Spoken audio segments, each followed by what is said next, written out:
Today we honor our military and fallen heroes who gave their lives defending our freedom. One of the most sacred places this Memorial Day is Arlington National Cemetery, where many of those heroes are buried. Senator Tom Cotton served in the Old Guard at Arlington, and Brian Kilmeade joined him on those hallowed grounds. Scene for us here. You used to work here.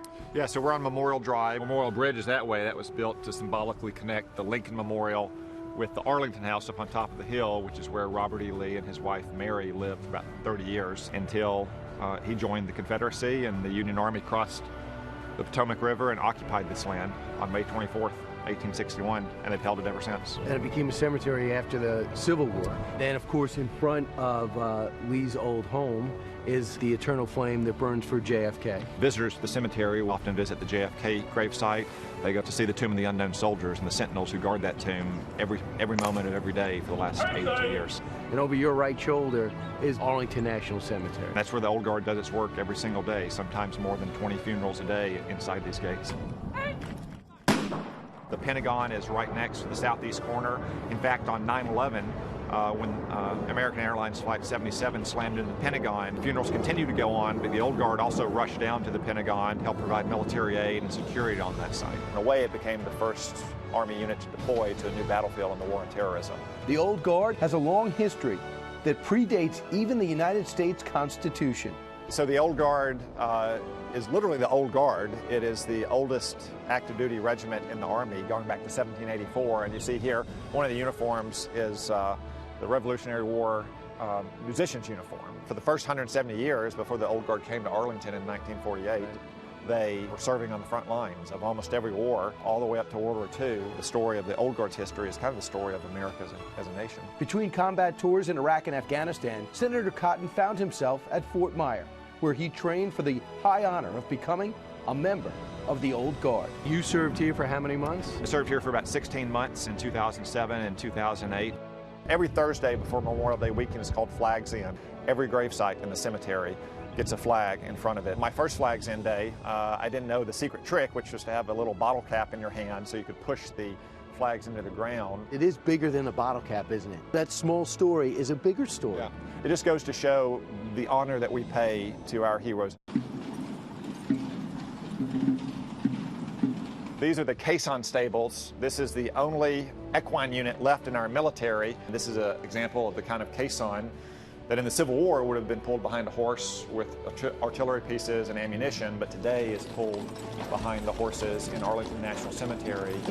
Section 60 is the final resting place for many of our fallen heroes from Iraq and Afghanistan and the war on terror. I was here at the height of the surge. One funeral in particular that I recall is the funeral for EZ-40. That was a helicopter crash in January 20th, 2007. It was shot down by an RPG and 12 Americans perished in that fire and crash. It was the biggest single funeral I can recall. You know, we rehearsed that funeral for several days because we wanted to make sure that for every one of those families, they got that last perfect moment of honor. I also saw you point out one of the headstones that had a picture on it. That was the gravesite for Lieutenant Colonel Mark Stratton, with whom I served. I try to visit Mark's grave every time I'm back to Arlington. I think it's important to remember, you know, Patton's old line that we shouldn't just mourn the fact that these men and women died. We should celebrate the fact that they lived and the kind of life they lived of service and sacrifice. Yeah. Well, yeah. I'll tell you, a powerful piece there, and it is time now to bring in Arkansas Senator Tom Cotton. Senator, welcome. We commend your duty to the Old Guard, and I must say, in full disclosure, I got to witness it one time, and it's quite a powerful thing. This Memorial Day, what is your message to America?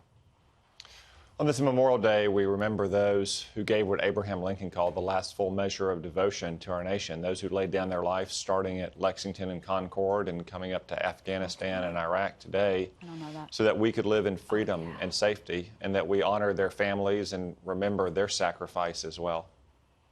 Senator, we want to we saw a video yesterday of the Old Guard putting the flag down in the pouring rain. It was unbelievable, actually. When you see something like that, I mean, I can't help but be internally moved when I see images like that in video or photos. What comes to mind when you visit that? The Old Guard has been the guardians at Arlington National Cemetery for 71 years now. And everything they do in the cemetery is designed to honor those who have fallen. And no matter the weather, it can be a driving rainstorm as Washington had on Thursday, or blizzards in the middle of winter, or blazing heat and humidity in the summer, they are always going to perform that mission. What kind of sacrifice is it, as one tomb guard told me, to walk out and keep your guard in a ceremonial blue uniform when you look at the sacrifice of those unknowns? They didn't just give up their lives, they gave up their very identity for our nation. And patriots like you understand the unimaginable grief that those more than 400,000 tombstones hold. Thank you, Senator. And we leave you with, we've been saying all morning long that not only should you honor the fallen, but you also should live a life worthy of their legacy. What will you be doing today? We visited Arlington over the weekend, and we'll be keeping close to our hearts and in our prayers all those who have fallen, especially those with whom I'm served and the families we've met since then. And I would encourage all of your viewers as well to say a prayer for them. And if you know a Gold Star family, give them a call as well and let them know that you're thinking of them.